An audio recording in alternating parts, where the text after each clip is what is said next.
Di tengah optimisme tim Prabowo menang satu putaran, sejumlah pihak justru bersiap untuk putaran kedua di Pilpres 2024. Perbincangan terkait koalisi di putaran kedua makin hangat dibicarakan setelah ada komunikasi antara Timnas Anies Baswedan dan Caimin dengan paslon 03 Ganjar Pranowo dan Mahfud MD. Kini, Partai Nasdem, pengusung Anies juga membicarakan peluang koalisi bersama dengan paslon 02 Prabowo Gibran. Akankah pengusung Anies bergabung dengan Prabowo? Terkait saling bersama dan koalisi antar tiga poros ini, Direktur Eksekutif Trias Politika Strategis Agus Baskoro menilai bahwa peluang koalisi sangat terbuka untuk masing-masing kandidat.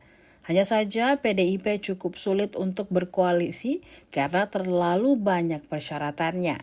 Agung menyebut Nasdem yang berpeluang besar bersama Prabowo Gibran karena punya hubungan baik dengan Partai Gerindra. Sementara PDIP dalam kondisi tersakiti oleh Jokowi hingga kecil kemungkinan membuka peluang untuk berkoalisi dengan pasangan 02.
Download Tribun X sekarang, menghadirkan lokal menjadi Indonesia.